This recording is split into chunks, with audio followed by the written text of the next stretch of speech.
The minimum amount required to begin the surgery is $1,870.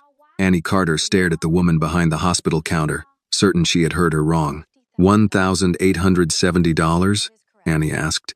The woman behind the desk, wearing a badge that read Patricia, glanced at her computer screen and nodded. That's the minimum deposit required to begin the procedure immediately. Annie tightened her grip on the strap of her worn shoulder bag. But she's in pain. The doctor said it was an emergency. It is urgent, Patricia said softly. That's why they're already preparing the operating room. But we need someone to take financial responsibility until her family arrives. I'm not related to her, Annie said quickly. I don't even know her. I found her lying on the sidewalk near the bus station. She was screaming and clutching her stomach. I asked her name, but she couldn't even remember it, so I called an ambulance. That's all. Patricia glanced past Annie toward the double doors where the elderly woman had just been taken. We found identification in her purse, Patricia said. Her name is Eleanor Harrington. There was also a phone number for her son in her wallet. We've been trying to reach him. Then call him again, Annie pleaded. Please, he needs to know. We are calling, Patricia replied. But if we can't reach him immediately, she may have to wait until a family member arrives or until the hospital completes additional approval procedures. Before Annie could answer, a scream tore through the hallway. No, please, please, it hurts. Everyone near the desk turned. A nurse pushed through the double doors, followed by a doctor in blue surgical scrubs. From inside the emergency room, the older woman's voice echoed again, weaker this time but somehow even more frightening. Oh God, my stomach, please help me. The doctor looked toward the desk. What's happening with the deposit and authorization? Patricia glanced at Annie before answering. We still haven't reached her son. The doctor rubbed his mouth with exhaustion written across his face. Her condition is getting worse. If her appendix ruptures, this could become much more serious. Whispers spread through the hallway. An older black man sitting in a wheelchair near the vending machines leaned forward, his hospital blanket slipping off one shoulder.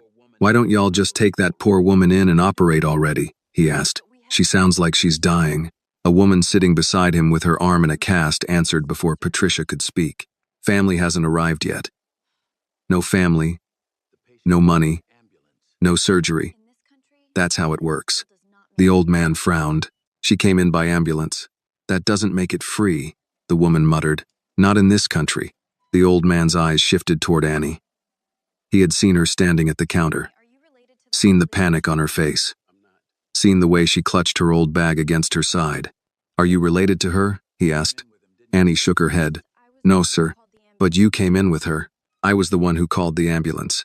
He studied her for a moment, not cruelly, just with the blunt honesty of someone too old and tired to pretend anymore. Then why don't you help her? He asked gently. If she needs it right now? Annie opened her mouth, but no words came out. The woman with the cast looked Annie up and down and sighed. Maybe the girl doesn't have that kind of money. Patricia lowered her voice. Do you have enough to cover the deposit? Annie didn't answer. She just looked up at the clock on the wall.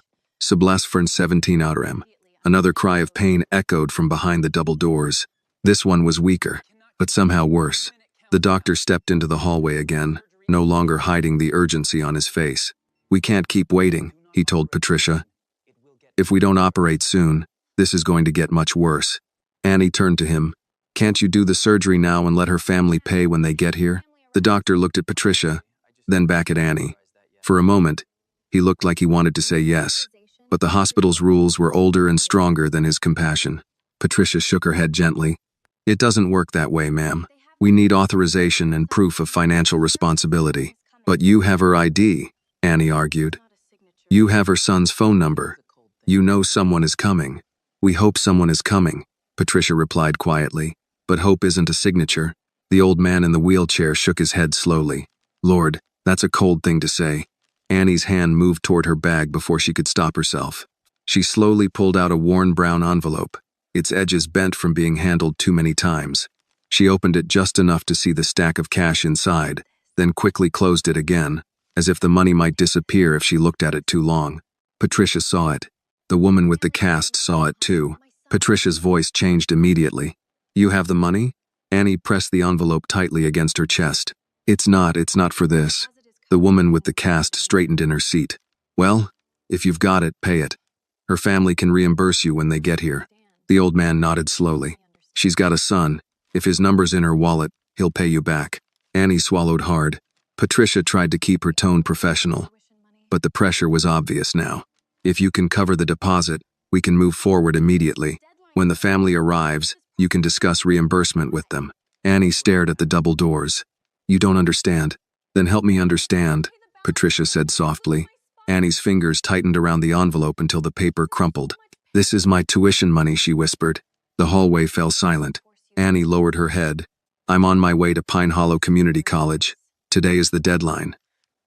If I don't pay before noon, I could lose my spot. The old man's face sank. Oh, sweetheart. Patricia glanced at the clock. What time is the deadline? 12. Behind the double doors, the elderly woman cried out again in pain. And Annie stood there, holding the exact amount needed to end the waiting. Patricia spoke carefully. Miss Carter, if you don't want to do this, nobody can force you. Annie closed her eyes. For a few seconds, no one moved.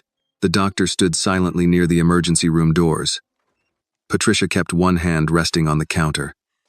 The entire hallway seemed to hold its breath, waiting for Annie's decision. Annie looked down at the envelope one last time.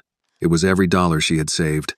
Late-night shifts, cleaning jobs, skipped meals. Years of sacrifice for a future she had fought to reach. That money was supposed to buy her a seat in a classroom. But behind those doors was a woman begging for her life. Annie's mouth went dry. She swallowed hard before speaking in a trembling voice. If I pay the money, will they take her into surgery right away? Patricia nodded softly. Yes. No more waiting? No more waiting.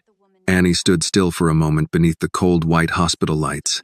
And, when her son gets here, she said quietly, staring down at the counter, please tell him I never wanted anything from her. I'm only doing this because she needs help. I'll tell him, Patricia replied gently. Annie gave a small nod. It looked less like agreement and more like surrender. Slowly, she opened the brown envelope. The glued edge peeled apart with a soft tearing sound. She reached inside. The cash had been folded neatly into small bundles, held together with paper clips. Tens, 20s, a few worn $50 bills. There was nothing wealthy about it. It looked like sacrifice. Months of skipped meals, long work shifts, and walking home in the rain just to save every dollar she could. She placed the first stack on the counter, then the second, then the third. Her hands trembled as she pulled out the very last bills. She searched the envelope one more time, as if hoping there might still be an extra 20 hidden somewhere inside. But there was nothing left. No bus money, no food money, no tuition, no safety net. Patricia didn't reach for the money right away. Miss Carter, please, Annie whispered, her eyes turning red. Don't give me too much time to think about it. If Annie's story touched your heart, please like this video, leave a comment telling us where you're watching from, and subscribe to the channel for more emotional stories about kindness, sacrifice, and hope. Patricia's expression softened. She slowly pulled the stacks toward herself and began counting. The sound of paper bills rustling seemed unbearably loud in the silent lobby. 20, 40, 100, 300. Annie lowered her eyes to the floor, unable to watch. Each number felt like another piece of her future disappearing. Finally, Patricia looked up. It's all here. Annie held the empty envelope tightly in both hands. It had become so light that her fingers no longer seemed to know how to hold it. Patricia printed a receipt and slid a form across the counter. I need your signature here. Annie looked down. What is this? It confirms that you're paying the deposit for the emergency surgery. Her eyes stopped at one line printed in bold letters. Responsible party. The words felt like a judgment. But I'm not related to her, Annie said quietly. I know. I'm just the person who found her. Patricia was silent for a moment before gently pushing the pen closer. Sometimes, she said softly, that's enough to become the most important person in the room. Annie bit her lip. Then she signed her name. The second the ink touched the paper, Patricia picked up the phone.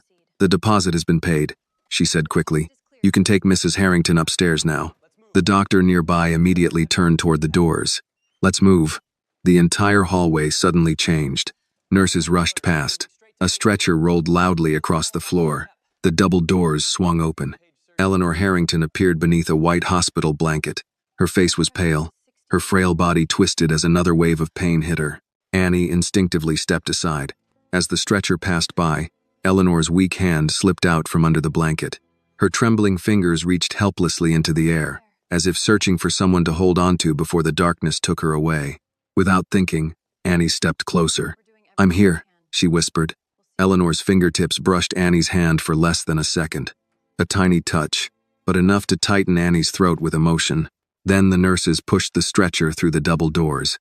The doors slammed shut, and Annie was left standing there beneath the cold hospital lights, clutching the empty brown envelope tightly against her chest. And Annie stood beneath the cold hospital lights, clutching the now empty brown envelope tightly against her chest, as if it still meant something.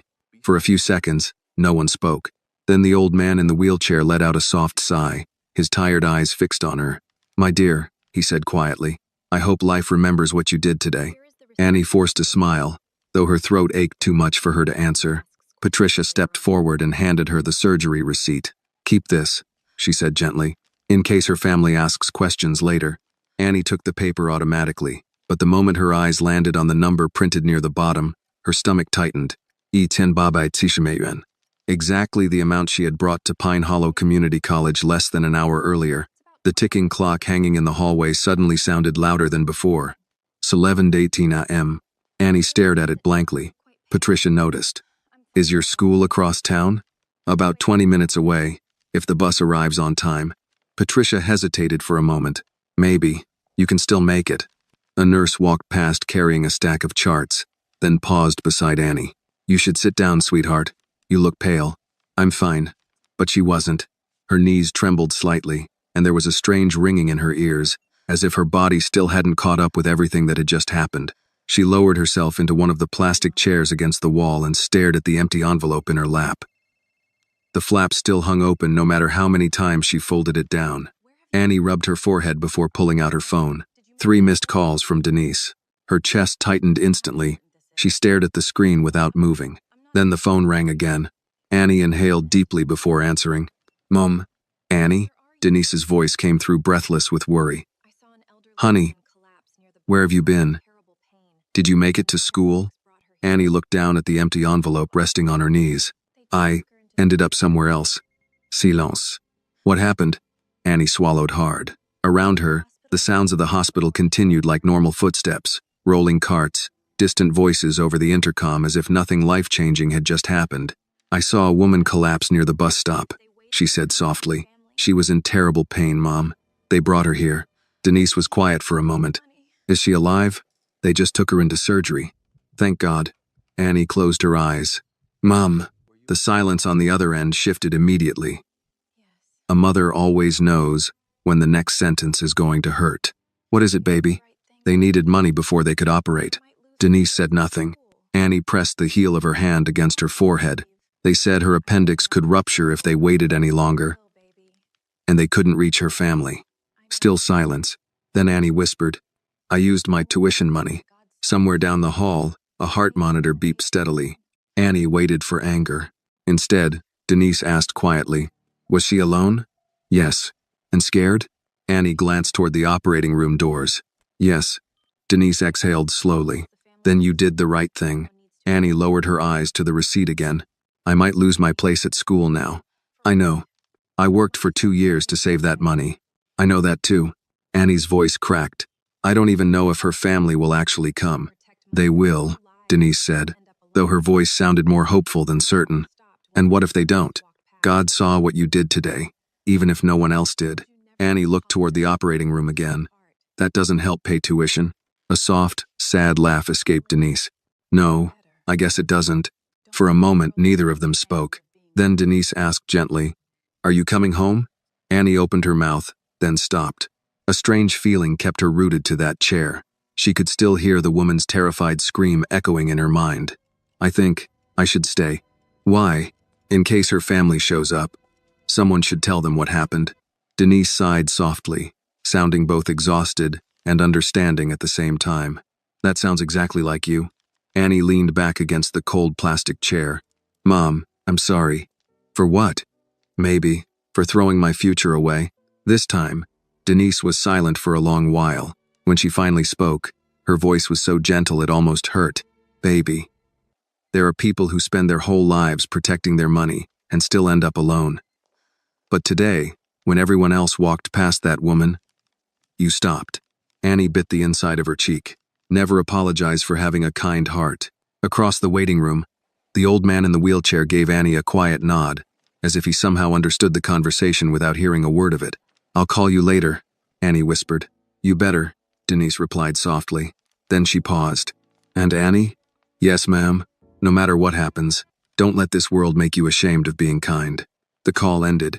Annie slowly lowered the phone into her lap and stared at the operating room doors once more. Sublas 42 Azar 10. For the first time that morning, she finally allowed herself to think about the things she had been trying so hard to avoid. She may have just sacrificed her entire future for a woman whose face she barely even knew. The waiting room slowly returned to its usual rhythm after Annie ended the call with her mother. People shifted in plastic chairs, nurses crossed the hallway carrying clipboards, televisions murmured overhead to nobody really listening.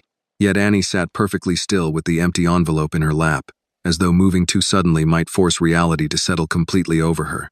Sebelas Imiti 1 a.m., 9 minutes.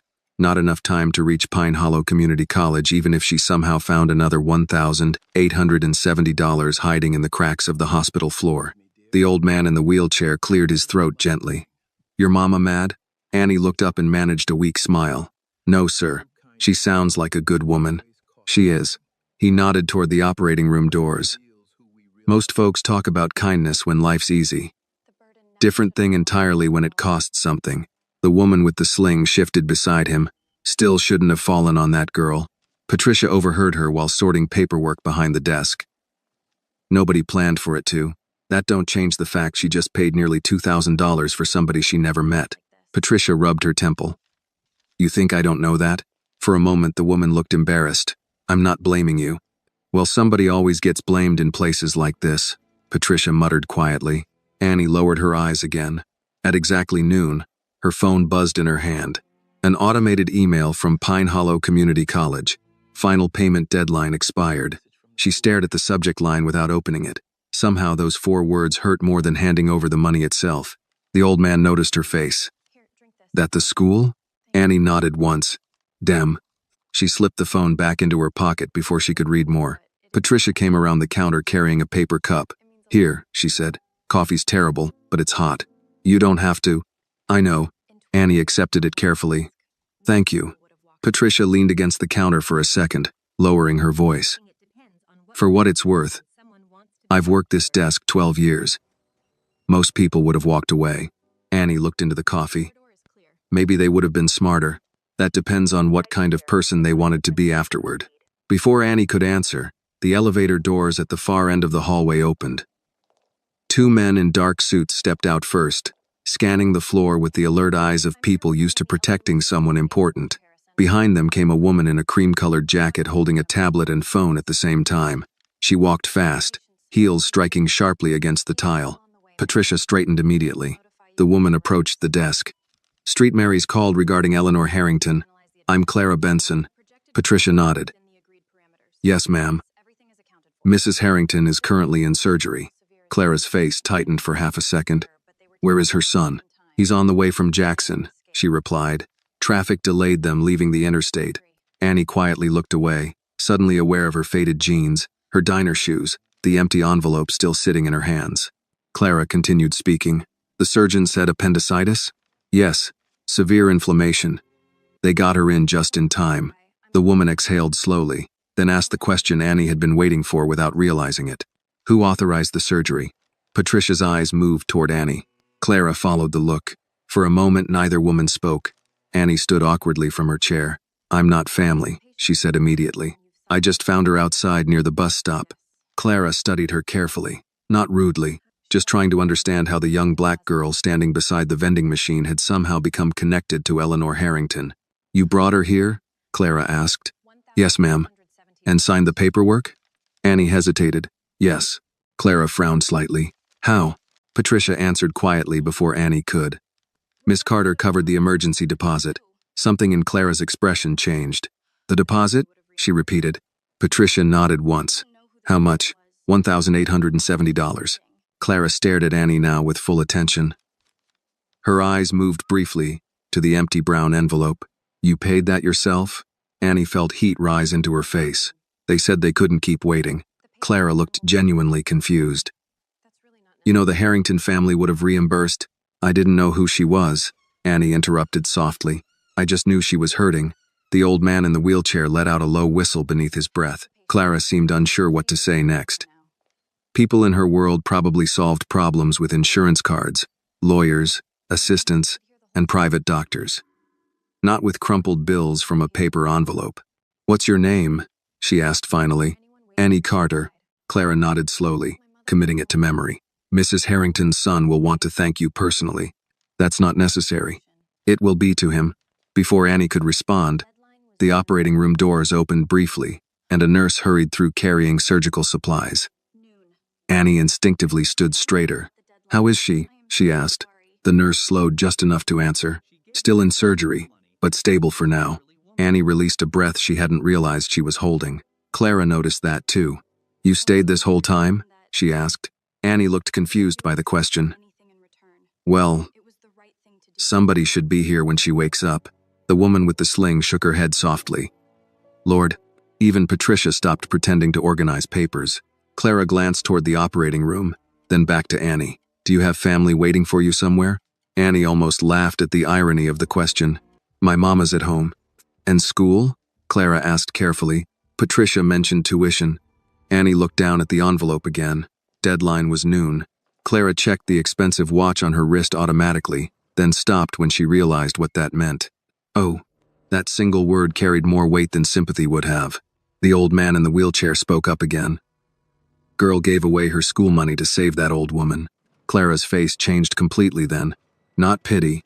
Shock. The kind that arrives when someone suddenly sees the distance between sacrifice and privilege.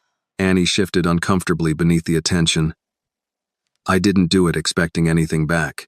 I understand, Clara said quietly, but Annie was not sure she really did, because understanding would require imagining 2 years of your life folded inside a paper envelope, then watching it disappear across a hospital counter while a clock moved toward the future you might never reach again.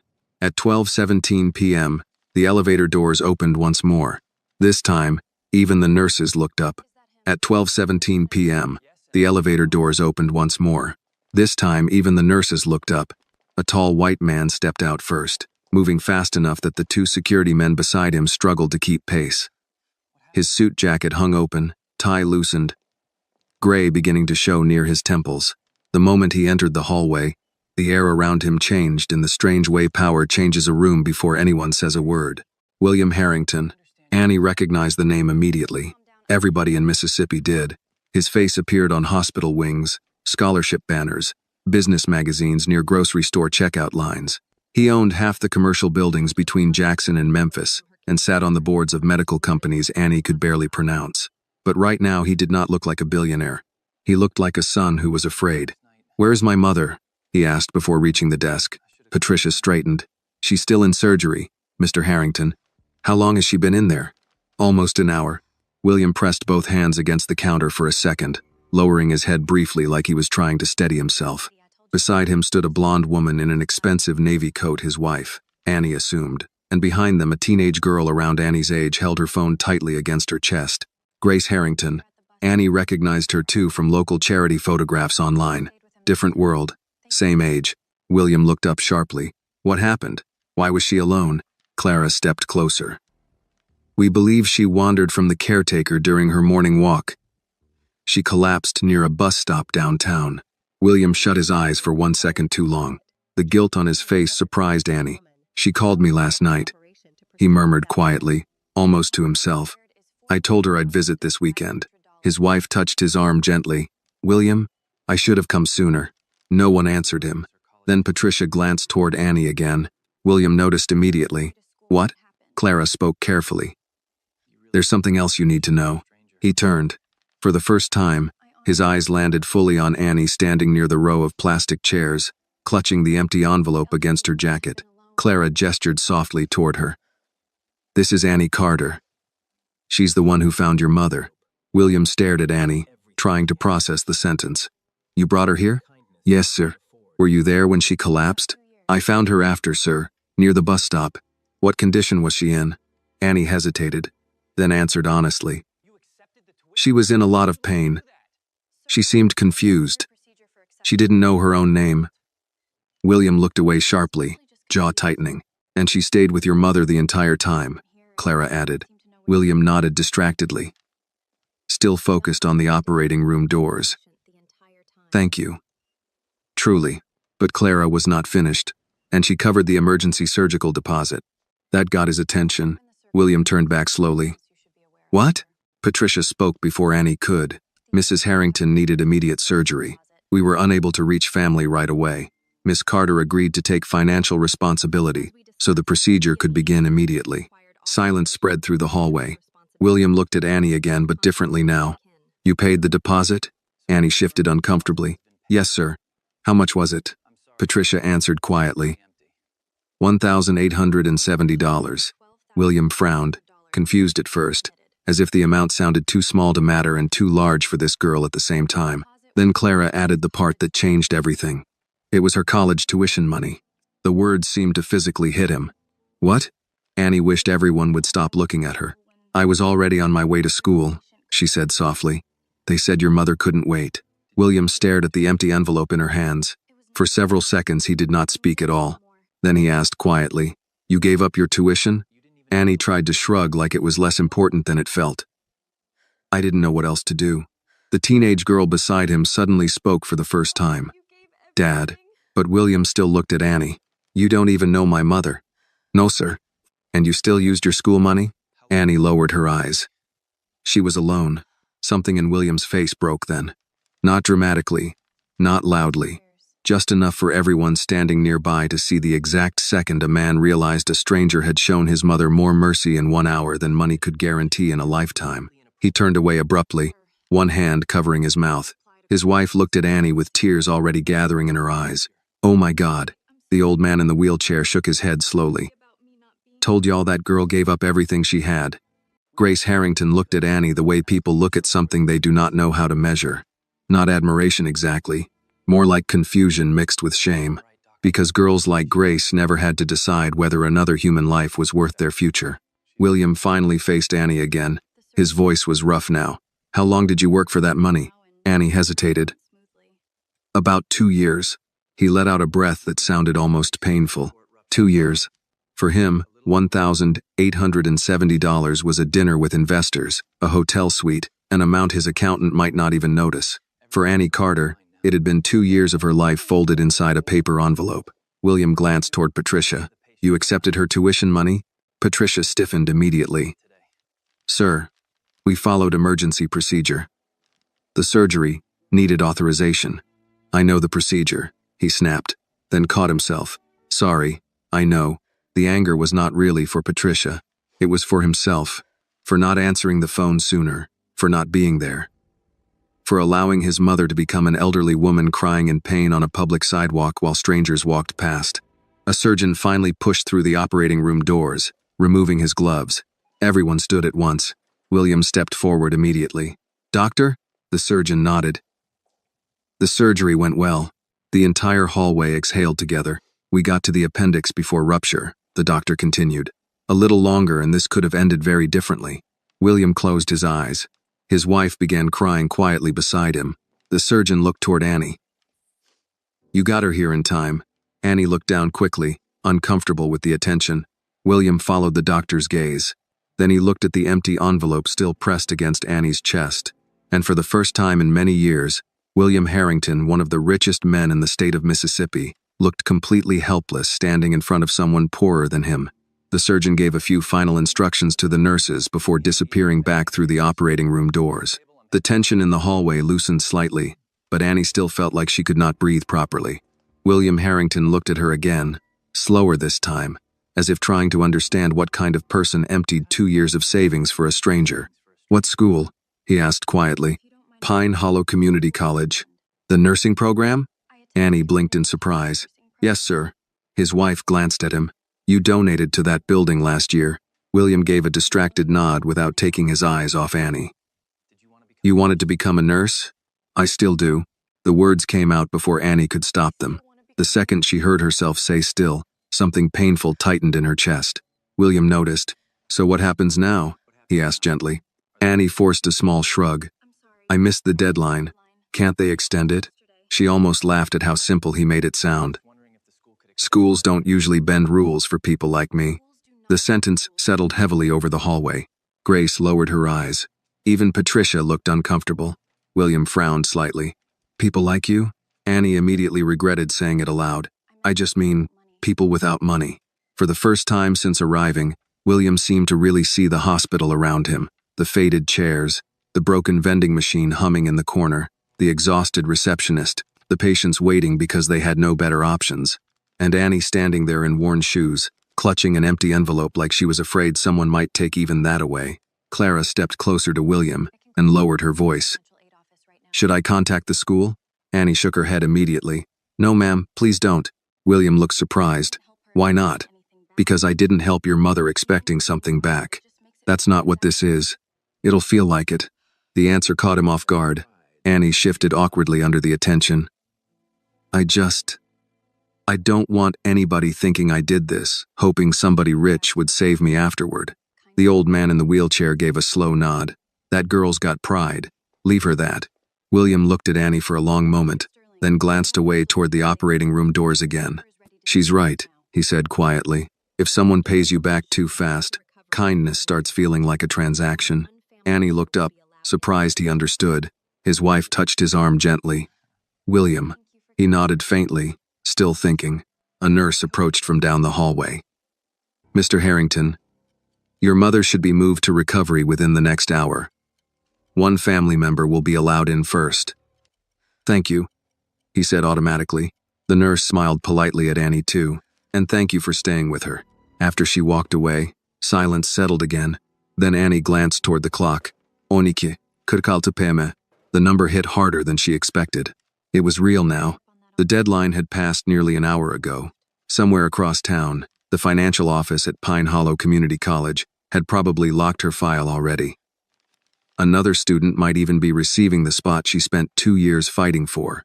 Annie tightened her grip on the empty envelope. Grace noticed it. You keep holding that thing. Annie looked embarrassed. Sorry. No, I just mean... Grace hesitated. There's nothing inside anymore. Annie gave a faint smile that barely held together. Yeah. I know. Grace opened her mouth like she wanted to say something else, but stopped. She had likely never watched someone lose their future in real time before. Clara's phone buzzed suddenly. She stepped aside to answer it, speaking quietly for several seconds before returning to William. The caretaker's been found, she said. She's devastated. Apparently your mother slipped out while she was unloading groceries. William rubbed both hands over his face. Jesus. His wife spoke softly. This could have happened to anyone. No, he replied. It happened to her. Annie looked down. There was something strangely human about hearing a billionaire blame himself the same way ordinary people did. Money clearly had not protected him from guilt. A few moments later, Patricia called Annie back toward the counter. There's another form I need you to sign, she said. Annie walked over nervously. Did I do something wrong? No, honey. Patricia lowered her voice. It's just acknowledgement paperwork since you authorized the payment. Annie signed where Patricia pointed, though most of the legal wording blurred together. As Patricia gathered the papers, she hesitated before speaking again. You really should ask them to reimburse you. Annie shook her head immediately. I'm not asking for anything. That's not what I said. It's fine. Patricia leaned closer. No, it isn't. Annie looked away. The truth was she had stopped herself from thinking beyond today because the moment she did, panic started crawling into her chest. Rent was due next week. Her mother's medication needed refilling. And now college. No, she could not think about that yet. She folded the empty envelope carefully and slid it back into her jacket pocket anyway. A strange instinct told her not to throw it away. Behind her, William was speaking quietly with Grace near the windows overlooking the parking lot. That girl gave up everything she had for Grandma, Grace whispered. William stared out at the gray afternoon sky. I know. What are you gonna do? He was quiet for a long moment. Then he answered softly, almost to himself. I don't know if there's a way to repay something like that. Annie pretended not to hear. A volunteer passed through the waiting room, offering small cups of soup and crackers to patients' families. She handed one toward Annie. You eaten today, sweetheart? Annie realized suddenly that she had not. I'm okay. The woman ignored her answer and placed the cup into her hands anyway. That wasn't the question. The warmth surprised Annie more than the soup itself. She sat back down slowly while the hallway lights flickered faintly overhead. Across from her, the old man in the wheelchair pointed gently toward the cup. Go on now. Can't save strangers on an empty stomach. For the first time since arriving at the hospital, Annie laughed a little. It lasted only a second, but William Harrington heard it from across the room, and something about that small, exhausted laugh after everything she had given up made his eyes lower toward the floor. The waiting room had quieted by the time the volunteer came back to collect empty soup cups. Afternoon light stretched through the hospital windows, turning the tile floors pale gold in places and dull gray everywhere else. Annie sat with her hands folded around the paper cup, though the soup inside had already gone cold. She kept glancing toward the recovery hallway every few minutes. William noticed. You don't have to stay, he said from across the room. Annie looked up. I know, but you still are. She gave a small shrug. I just want to make sure she wakes up okay. William stared at her for a second before lowering himself slowly into the chair beside her. The movement surprised everyone in the room.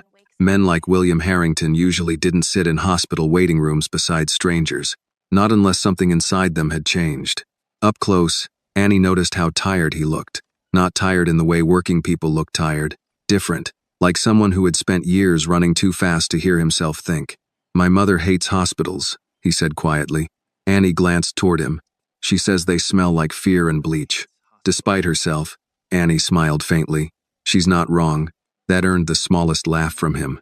For a moment they sat in silence, listening to distant monitor beeps and rolling carts. Then William asked, Why nursing? Annie looked down at her hands. My grandma got sick when I was little. We couldn't always afford proper care. I remember nurses being the only people who treated her like she still mattered. William nodded slowly. She used to say doctors came in looking at charts, Annie continued softly. But nurses looked at people. That sounds like something my mother would say too. Annie looked toward the recovery hallway again. She seemed scared. She gets confused sometimes, William admitted. Started a few years ago. Small things first. Misplacing keys. Forgetting names. He paused. Then bigger things. Annie hesitated. Does she know she forgets? Sometimes. He swallowed. That's the worst part. Annie understood immediately. There was something especially cruel about watching your own mind leave in pieces. William leaned back in the plastic chair and looked around the waiting room. She used to volunteer at churches every Sunday when I was growing up. Packed lunches for people nobody else noticed. A faint smile crossed his face. She'd probably be embarrassed knowing strangers had to save her. You raised a good son if you came this fast, Annie said politely. The words seemed to hit him harder than criticism would have. William looked down at the floor. No. A good son would have answered the phone the first time. Annie didn't know what to say to that. Across the room, Grace watched them quietly. She had removed her expensive coat and folded it beside her chair, suddenly looking less like a rich man's daughter and more like a teenager unsure where she belonged. After a while, Clara approached William with her tablet in hand. The college office closed at 1. Annie stiffened immediately. William noticed. Did you call them? Just to ask about their tuition policy. Annie sat forward. I told you not to. I know. You don't understand. Then explain it to me. Annie lowered her voice. Embarrassed people might overhear. People already think poor folks are always waiting for somebody rich to rescue them. I don't want your money because I helped your mother. William answered calmly. And if I offered help because my mother is alive? That's different. How? Because then it feels like I sold something. William went quiet again. The old man in the wheelchair looked between them and muttered softly. That girl keeps talking sense nobody wants to hear. Even Patricia smiled faintly behind the desk. William rubbed his jaw thoughtfully. You know what the strangest part is? What? I've spent most of my life around people who would do almost anything for money. He looked directly at her. And now I meet someone willing to lose everything because of a stranger. Annie shifted uncomfortably. I didn't think about it like that. That's exactly why it matters. Before she could respond, a nurse appeared near the recovery hallway. Mr. Harrington? William stood immediately. Your mother's awake. Relief crossed his face so quickly it almost looked painful. The nurse smiled softly. She's still confused from anesthesia, but she's asking questions. William took one step forward, then stopped unexpectedly. Can she have one more visitor after family? The nurse looked surprised. Possibly. William glanced back at Annie. She's asking for the girl who stayed with her. Annie froze. What? The nurse nodded. Mrs. Harrington keeps saying, "Where's the girl from the sidewalk?" Something shifted in the room again after that, not because Eleanor remembered Annie's name. She didn't. But because even through pain medication, confusion, and fading memory, she remembered kindness. Grace quietly covered her mouth with one hand. Patricia looked down at her paperwork quickly, blinking harder than necessary. William stared at Annie with an expression she could not fully read anymore. Not gratitude alone. Something deeper. Maybe shame. Maybe admiration. Maybe the realization that his mother's frightened mind had held on to a stranger more tightly than anything else that day. The nurse checked the chart in her hand. She's pretty insistent. Annie stood slowly. I don't want to intrude. You aren't, William said immediately. For the first time since arriving at the hospital, his voice carried no distance at all between rich man and poor girl. Just human to human. He looked at her for a second longer before speaking again. My mother was alone today, he said quietly. You made sure she wasn't. Annie lowered her eyes. No one had thanked her like that before. Not for the diner shifts. Not for helping neighbors carry groceries. Not for staying late after church to clean folding tables while everybody else went home. People usually noticed kindness only after it saved something important. The nurse gestured gently toward the hallway. Come on, just for a minute. Annie hesitated, then followed. As she walked beside William toward recovery, she became suddenly aware of the difference between them reflected in the polished hospital windows. His tailored suit, her worn shoes, his world, her world. Yet somehow both of them were heading toward the same woman. And for the first time all day, Annie realized money had not been the only thing keeping people apart. The recovery room was quieter than the rest of the hospital. The lights were dimmed low. Monitors hummed softly beside the beds, and everything smelled faintly of antiseptic and warm blankets. Annie slowed near the doorway as the nurse pushed it open gently. Eleanor Harrington lay propped slightly upright beneath a pale blue hospital blanket. Her gray hair had been brushed back from her forehead, though a few strands still clung stubbornly near her temples. An oxygen tube rested beneath her nose. She looked smaller now somehow, smaller than the frightened woman on the sidewalk, smaller than the screams echoing through the emergency hallway. William stepped toward the bed first. Mama. Eleanor turned her head slowly toward his voice. For a second, confusion clouded her face, then recognition flickered weakly. William. Relief broke across his face immediately. He reached for her hand carefully, almost afraid touching her too hard might undo something fragile. I'm here. You took your time, she murmured weakly. Despite everything, William laughed softly through his exhaustion. Yeah, I did. Her eyes wandered around the room uncertainly after that. Medication still blurred her thoughts. She looked at the nurse, then the machines, then toward the doorway where Annie stood quietly beside the wall. Eleanor's expression changed. Not full recognition. Something deeper than that. The memory of comfort. The girl, she whispered. William looked back toward Annie. Eleanor lifted her hand weakly from the blanket. You stayed. Annie stepped closer slowly. Yes, ma'am. The old woman's eyes watered almost instantly. I remember your voice. Annie felt her chest tighten unexpectedly. You were hurting, she said softly. I was scared. The honesty in Eleanor's voice filled the room differently than tears would have. Old age had stripped away the habit of pretending strength. Annie moved beside the bed and gently took her hand. Eleanor held on immediately. You held my hand outside, Eleanor murmured. Yes, ma'am. And in the ambulance. Annie nodded. Eleanor looked confused again for a moment. Did I know you? No. Then why did you help me? The question landed quietly in the room. William looked down. Grace stood frozen near the doorway. Even the nurse paused charting medication. Annie answered the only way she knew how. Because you needed somebody. Eleanor stared at her for several seconds, eyes glassy from exhaustion and medication. Then she squeezed Annie's fingers weakly. My mother used to say the world survives because strangers keep being kind after they have every reason not to be. William shut his eyes briefly at those words. Annie glanced toward him and saw something painful moving behind his expression again. Guilt, not the kind attached to business mistakes or missed meetings. Family guilt, the kind money cannot soften. Eleanor slowly turned her head toward her son again. Did they call you? Yes, Mama. You answered this time. The sentence was gentle. That somehow made it worse. William swallowed hard. I'm sorry. For what? For not being there sooner. Eleanor studied him quietly, her cloudy eyes clearer now than they had been all day. William, I'm 80 years old. At my age, everybody starts arriving late to things. The nurse looked down quickly, pretending to check the IV line. Annie saw William's jaw tighten. Eleanor shifted painfully against the pillows, but this girl came. Her eyes returned to Annie again. She sat beside me before I even knew my own name. Nobody in the room spoke after that, because there was nothing to improve in the truth. Grace stepped closer finally. Grandma, Annie paid for your surgery. Eleanor blinked slowly. What? William looked uncomfortable suddenly, as if repeating it aloud made the sacrifice heavier. She used her college tuition money so they'd operate immediately. Eleanor frowned weakly, trying to process it through exhaustion and medication. No. Annie immediately shook her head. Please don't worry about that right now. But Eleanor kept staring at her hand, at the fingers still holding Annie's. You gave away school money for me? Annie smiled faintly. You looked like you needed it more today. Tears slipped quietly from the corners of Eleanor's eyes. William turned away sharply toward the window.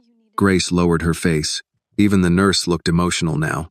Eleanor squeezed Annie's hand again with surprising strength for someone recovering from surgery. Child.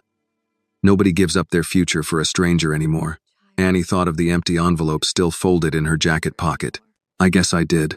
Eleanor closed her eyes briefly, overwhelmed more by kindness than pain. William finally spoke again, his voice rough. Mama, you should rest. No. Eleanor opened her eyes again stubbornly. I want to look at her. Annie almost laughed softly at that. The old woman studied her face carefully, like someone trying to memorize a photograph before it fades. You remind me of somebody, Eleanor murmured. Who? Myself before life got loud. William let out a quiet breath that sounded dangerously close to breaking. The nurse gently checked Eleanor's pulse. She really does need rest now. Eleanor nodded reluctantly, though she still refused to release Annie's hand immediately. Will you leave? She asked softly. No, Mom. You promise? I promise. Only then did Eleanor let go. As the nurse adjusted blankets and dimmed the lights further, William motioned quietly toward the hallway. Annie followed him out with Grace trailing behind. The moment the recovery room door closed, William stopped walking. For several seconds he said nothing. Then he reached into the inside pocket of his suit jacket and pulled out a leather checkbook. Annie's stomach tightened immediately. Mr. Harrington. He opened it anyway. Grace watched silently. William removed a pen and slowly began writing his signature across the bottom of a blank check. Then he tore it free and held it toward Annie. The amount line was empty. Annie stared at the blank check in William Harrington's hand. For a moment she thought she had misunderstood what she was seeing. The paper looked strangely small compared to the weight suddenly pressing against the hallway around them. William held it toward her calmly. Write whatever amount you need. Grace looked from her father to Annie without speaking.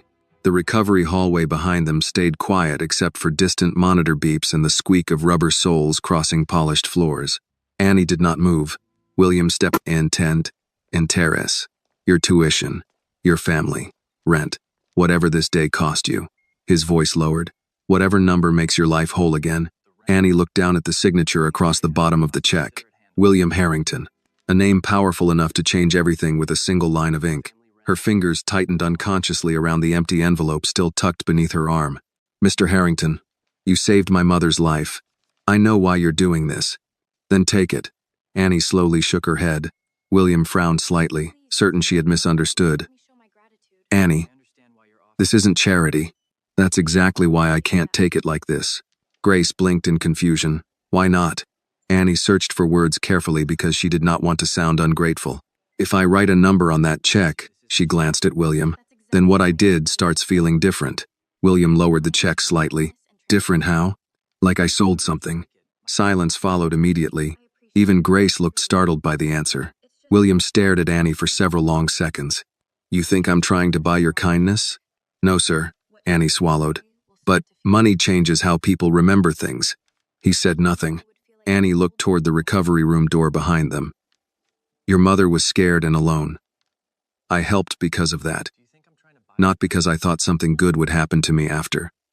William studied her face carefully now, not as a rich man looking at a poor girl, as someone trying to understand a kind of dignity he had not encountered in a long time. Grace folded her arms quietly. Most people would have taken the check before Dad even finished signing it. Annie gave a faint smile. Most people probably wouldn't have used their tuition money either. That shut the hallway silent again. William looked down at the blank check in his hand. For the first time since taking it out, uncertainty crossed his face. He had spent most of his adult life solving problems with money, because money usually solved them quickly. Hospitals, lawyers, mistakes, emergencies, grief. Somewhere along the way, people stopped refusing him. But Annie Carter stood there in worn shoes and a faded denim jacket looking at a blank check like it was the one thing she could not afford to touch. William finally spoke quietly. Do you know how many people spend their lives trying to get close to wealth? My mama says desperate people chase money because they're scared of life without it. And you aren't scared? Annie laughed softly, tired more than amused. I'm terrified. The honesty of the answer caught him off guard. She looked down briefly before continuing. I lost my tuition today.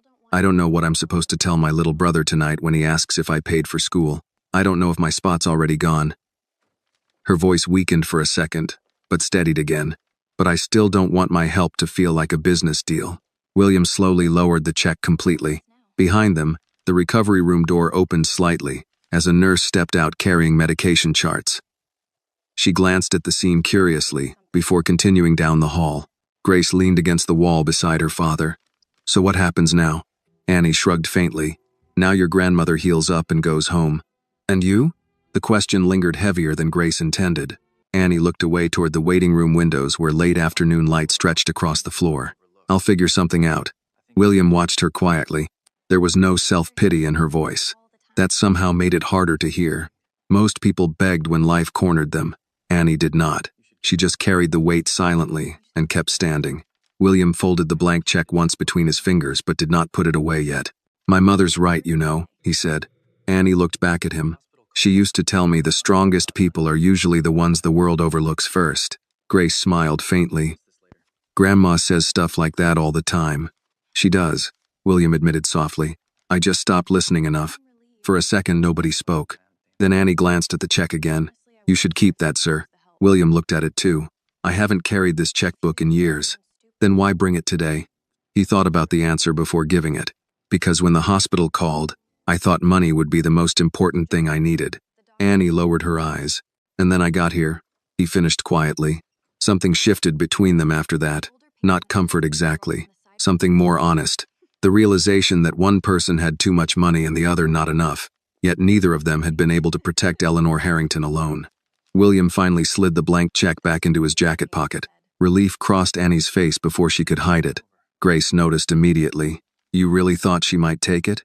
I wasn't sure, William admitted. Annie looked embarrassed. I know it probably sounds stupid. No, William said firmly. It sounds rare. His voice carried something new now. Respect. Not the polite kind wealthy people performed at charity dinners. Real respect. The kind earned unexpectedly. A nurse appeared again near the recovery room. Mr. Harrington, your mother's asking for you. William nodded. I'll be right there. The nurse glanced toward Annie with a smile. She also asked if the girl from the sidewalk ate anything yet. Grace laughed softly under her breath. Annie felt heat rise into her cheeks. I'm fine. The nurse smiled knowingly. That's not what she said. After she disappeared again, William looked at Annie one more time before turning toward the recovery room. This conversation isn't over, he said quietly. Annie tightened her hold on the empty envelope. I think it is. William gave the smallest shake of his head. No, he replied. I don't think you understand yet what you did for my family today. Then he opened the recovery room door and disappeared inside, leaving Annie alone in the hallway with Grace, the fading afternoon light, and the strange feeling that her life had already changed even if she still had no idea whether that change would save her or break her. Annie remained in the hallway for a while after William went back into his mother's room. Grace stayed beside her quietly, leaning against the wall with her arms folded, studying her in the same puzzled way rich people sometimes looked at things money could not immediately explain. You really thought my dad was insulting you with that check? Grace finally asked. Annie gave a tired shrug. No, I just didn't want him thinking money could erase what happened today. Grace frowned slightly. But money fixes a lot of things. Not all of them. Grace looked toward the recovery room door where her grandmother rested. Maybe not. The elevator dinged at the far end of the hallway. Nurses passed carrying dinner trays now. And somewhere nearby a patient complained loudly about hospital meatloaf. Normal life continuing around extraordinary moments. Annie adjusted the empty envelope beneath her arm. I should probably go home soon. Grace looked surprised. Without talking to my dad again? I already did. No, I mean really talk. Annie almost smiled. People from my side of town usually don't have long conversations with billionaires. Grace let out a small laugh despite herself. Honestly? People from my side of town don't usually talk honestly to him either. That answer stayed with Annie. Before she could respond, William stepped back into the hallway. His face looked calmer than before, but his eyes still carried the weight of the day. She fell asleep, he said quietly. Grace straightened. Is she okay? She's asking the nurses where Annie went every 5 minutes, so I guess that means yes. Annie looked embarrassed again. She'll probably forget me tomorrow. William shook his head slowly. Maybe names, not feelings. That sentence settled differently, because everyone in the hallway understood exactly what he meant. Eleanor might lose dates, places, even faces. But fear remembered comfort. Loneliness remembered kindness. William looked toward Annie again. Come with me for a minute. Annie hesitated. Mr. Harrington? Please. The word surprised her enough that she followed him toward a quieter sitting area near the hospital windows. Grace and Clara stayed behind respectfully. Outside, the Mississippi sky had darkened into soft evening gray. Rain threatened somewhere far off. William loosened his tie slightly before sitting down across from Annie. Without the crowd around him, he looked older now, more human.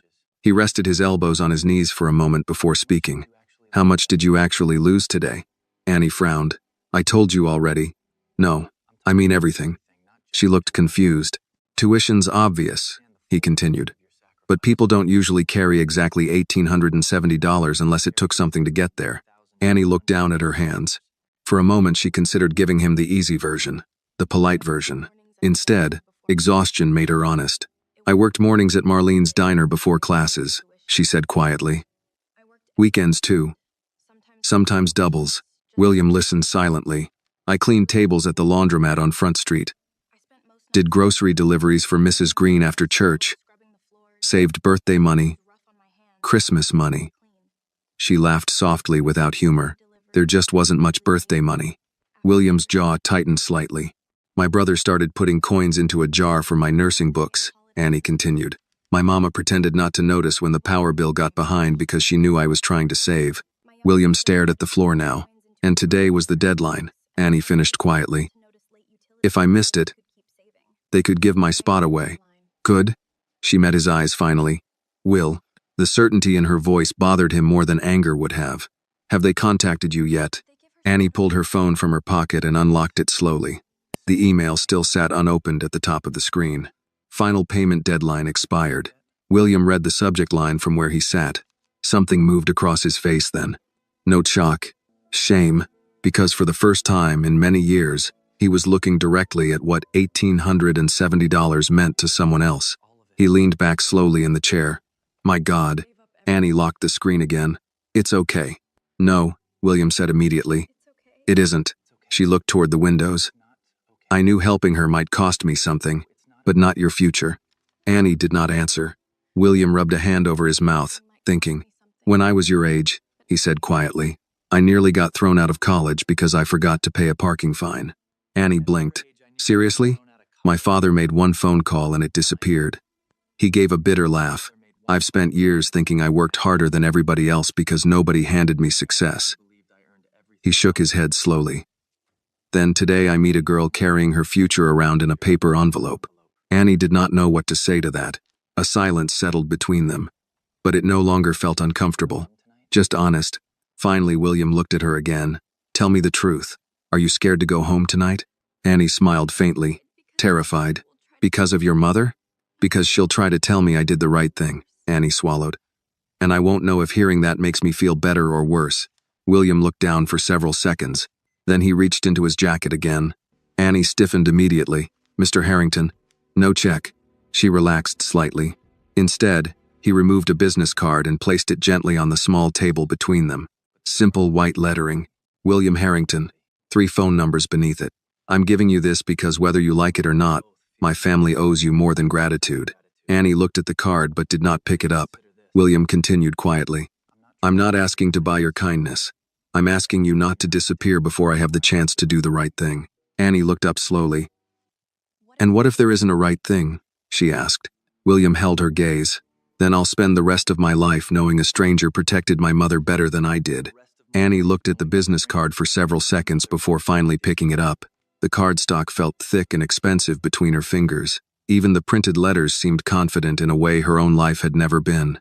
I don't usually call people like you, she said quietly. William gave a tired smile. People like me?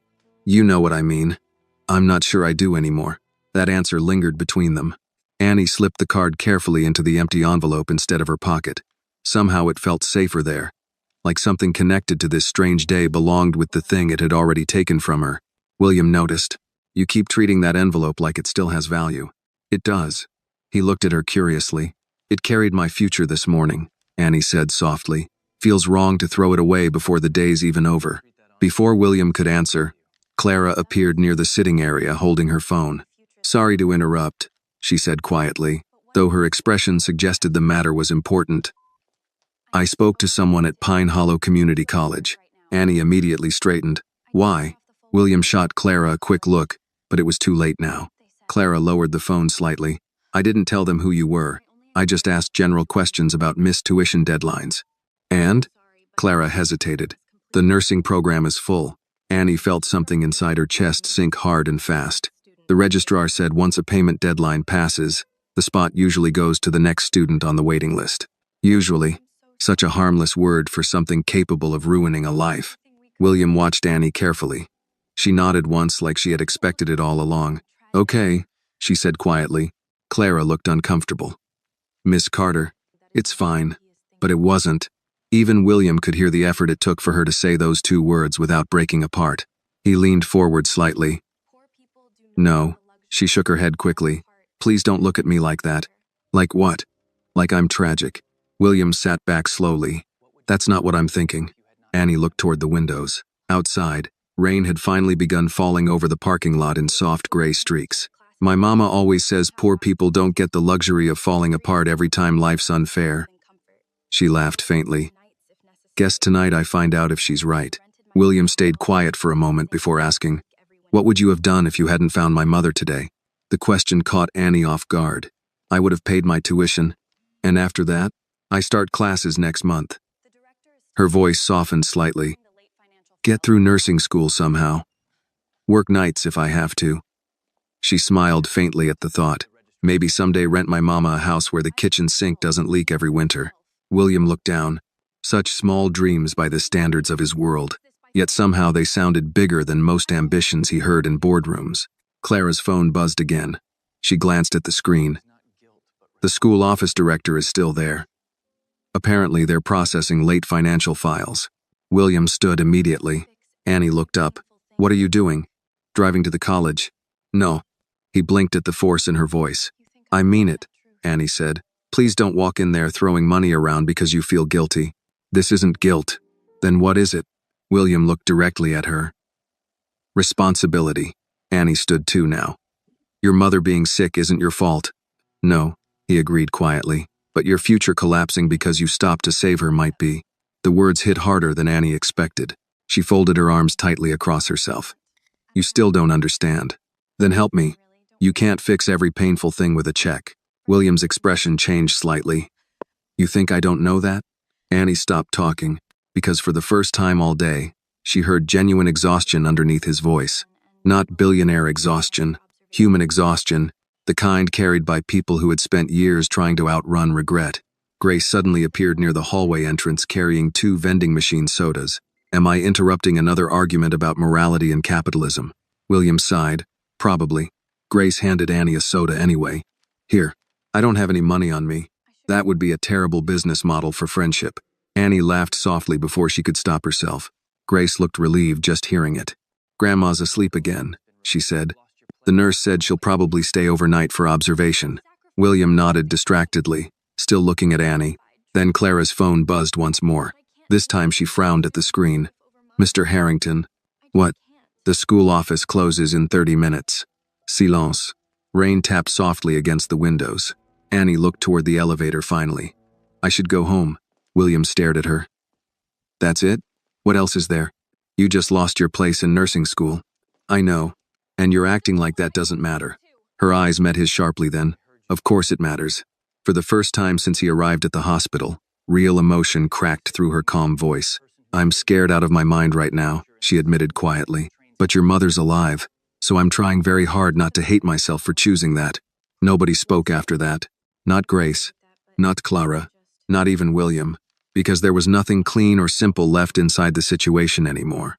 Only sacrifice sitting in the middle of the room like something nobody quite knew how to hold. Finally, William picked up his suit jacket from the chair beside him. Annie noticed immediately. You're still going?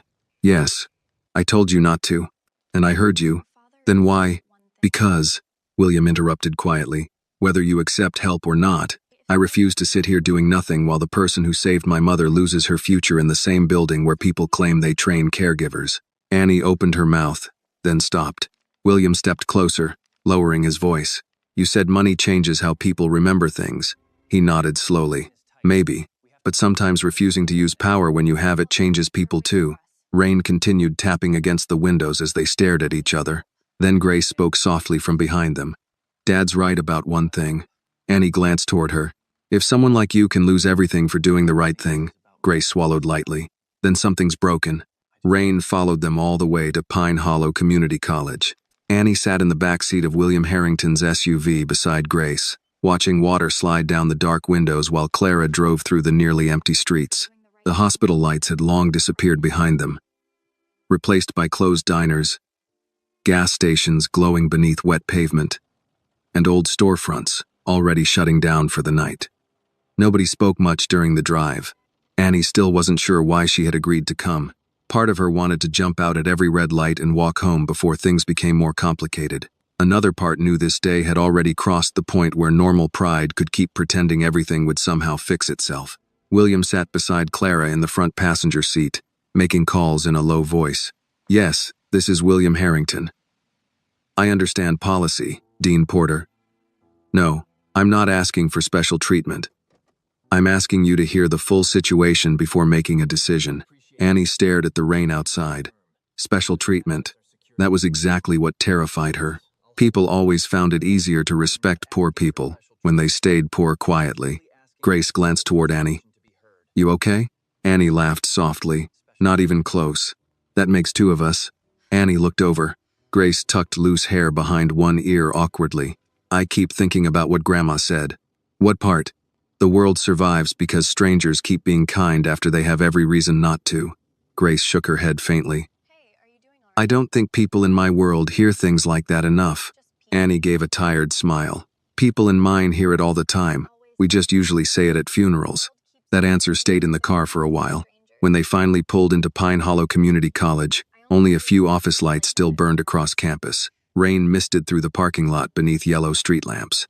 Annie had imagined arriving here all day with excitement in her chest and tuition money in her pocket. Instead, she stepped out carrying an empty envelope beside one of the richest men in Mississippi. Life had a strange sense of humor. Inside the administration building, the halls were nearly deserted. Clara led them toward the financial office where a tired receptionist looked up from her desk and immediately froze at the sight of William Harrington walking in. Good evening, Clara said politely. We're here to speak with Dean Porter. The woman blinked twice before standing quickly. Of course, right this way. Annie wanted to disappear. Every pair of eyes they passed lingered on her longer than usual. Some recognized William. Others noticed the contrast immediately. Billionaire in a tailored coat beside a black girl in worn diner shoes holding a folded brown envelope. Dean Porter met them inside a conference room near the back office. He was a heavy-set man in his 60s with reading glasses hanging low on his nose and the exhausted posture of someone who had worked in education too long to believe rules solved everything. Mr. Harrington, he said carefully, this is unexpected. William shook his hand once. Thank you for staying late. Dean Porter glanced toward Annie. Miss Carter. Annie nodded quietly. Another woman sat at the far end of the table sorting paperwork. Mrs. Whitcomb. The moment she saw Annie, her expression tightened slightly. I already explained the policy over the phone, she said before anyone sat down. The nursing program reached capacity this afternoon. William remained standing. Before or after her payment deadline passed, Mrs. Whitcomb frowned faintly. I'm not sure I understand the question. I think you do. The room cooled immediately. Dean Porter adjusted his glasses. Perhaps we should all sit. Nobody moved at first. Then Annie quietly pulled out a chair. Please don't fight over me. William looked at her. This isn't fighting. It sounds like it.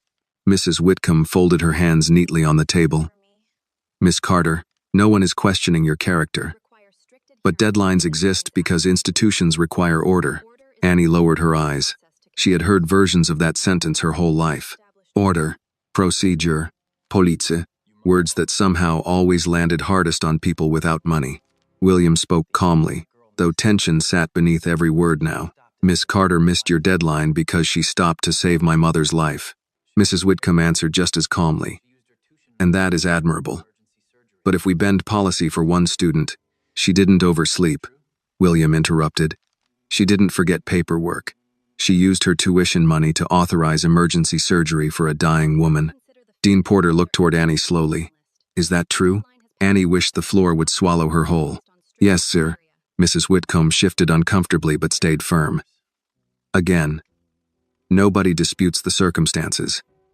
But there are waiting list students who also deserve fairness. William nodded once. You're right. The answer surprised everyone. He stepped closer to the table. So let's talk about fairness. Mrs. Whitcomb went quiet. William's voice lowered. A young woman spends 2 years working for an education. On the way to pay for that education, she saves a life because every other person walking past decided somebody else would help. He looked directly at Mrs. Whitcomb. Then the system designed to train caregivers punishes her for acting like one before she ever stepped into a classroom. Nobody spoke. Rain tapped softly against the conference room windows. Dean Porter slowly removed his glasses. Miss Carter, why didn't you simply ask Mr. Harrington for reimbursement? Annie looked down at the empty envelope in her lap. Because I didn't want helping someone to become a transaction. The room fell completely silent after that. Even Mrs. Whitcomb stopped touching the paperwork in front of her. William looked at Annie for a long moment before turning back toward the dean. That, he said quietly, is exactly why she belongs in your nursing program. Dean Porter leaned back slowly in his chair after William spoke. Rain continued tapping against the windows behind him while the fluorescent lights hummed softly overhead. For several seconds, nobody in the conference room moved. Then Mrs. Whitcomb cleared her throat carefully. Character and policy are not always the same thing. William nodded once. That may be true, but schools decide every day what kind of people they reward. Mrs. Whitcomb looked toward Annie again. Miss Carter, if we reopened one seat every time someone had a personal hardship. It wasn't a hardship, Annie interrupted quietly. The room turned toward her. Annie tightened her hands around the empty envelope resting in her lap. A hardship is when life happens to you. I made a choice. Dean Porter studied her carefully over folded hands. And do you regret it? The question settled heavily across the room. Annie thought about the hospital hallway. Eleanor Harrington crying out in pain.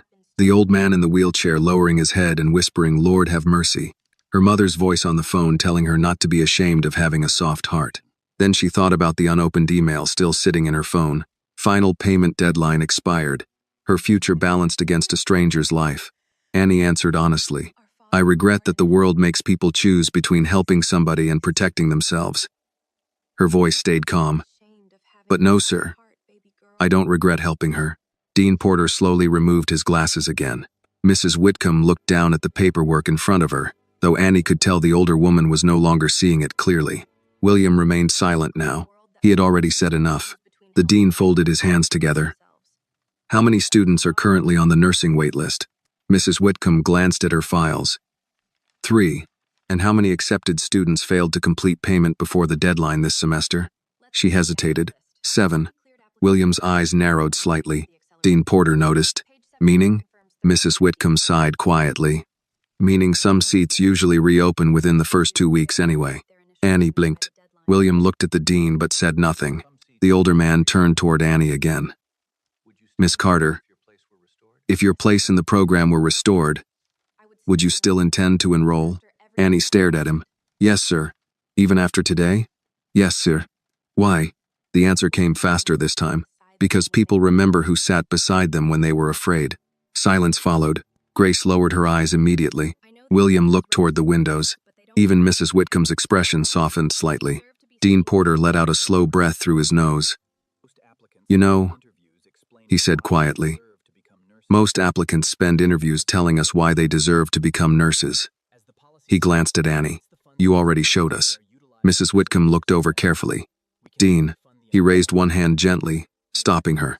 Then he turned back toward Annie. Miss Carter, Pine Hollow Community College cannot refund the tuition money you used today. Annie nodded once. I understand. But, he continued, the school does maintain a small emergency scholarship fund for students facing extraordinary circumstances. Annie stared at him without breathing. Mrs. Whitcomb looked surprised. That fund was meant for housing displacement and family emergencies. Dean Porter nodded calmly. And today a student gave up her tuition to save a human life before she ever attended her first nursing class. He paused. If that does not qualify as extraordinary, I'm not sure what does. Annie's eyes widened slightly. William lowered his head for a second, relief crossing his face quietly. The dean opened a folder from the corner of his desk and signed several papers carefully. Then he slid them across the table toward Annie. Your seat in the nursing program will remain open. Annie looked down at the papers but did not touch them yet. You're also receiving a full emergency grant covering this semester's tuition, Dean Porter continued. No repayment required. The room blurred slightly around her. For a second, Annie genuinely thought she might cry, which embarrassed her more than losing the money had. Mrs. Whitcomb adjusted her glasses quietly. There will still be orientation paperwork. Grace laughed softly under her breath, wiping quickly beneath one eye. William finally leaned back in his chair for the first time all evening. Annie looked at the forms again, then at Dean Porter. Why? The older man smiled faintly. Because sometimes institutions should recognize character before credentials. Annie lowered her head quickly, overwhelmed. William watched her carefully. You okay? She laughed once through shaky breathing. I don't know yet. That's fair. Annie finally picked up the papers with trembling fingers. Her eyes landed on the line beneath the grant approval. Student status. Active. The words hit harder than she expected. Active. Not lost. Not expired. Not gone. Across the room, Mrs. Whitcomb quietly closed the file that had nearly ended Annie's future an hour earlier. Dean Porter stood slowly from his chair. One more thing, Miss Carter. Annie looked up. When you graduate from this program someday, I hope you remember tonight. I will. No, he said gently. I mean the feeling. The part where kindness almost cost you everything. His expression grew serious. People in medicine sometimes forget poor families are often one emergency away from losing their future, too. Annie nodded slowly, because she understood that feeling now in a way no textbook could ever teach. William stood beside her as the meeting ended. Looks like you're going to nursing school after all. Annie looked down at the empty brown envelope still tucked beneath her arm. Slowly, she opened it. Inside sat William's business card and now, folded carefully beside it, her reinstatement papers. The envelope no longer felt empty. Outside, the rain had finally stopped. As they walked out of the administration building together, Grace slipped beside Annie with a small smile. You know Grandma's going to tell this story forever now. Annie laughed softly. She'll probably forget half of it. Grace shook her head. Not the important half. William held the door open behind them as cool night air drifted across campus. Students hurried through puddles beneath streetlights, unaware that inside the building a girl had nearly lost her future for doing the right thing, and somehow walked back out carrying it again. Annie paused at the top of the steps and looked across the quiet campus. Tomorrow she would still have bills. Her mother's kitchen sink would still leak. Life would still be hard.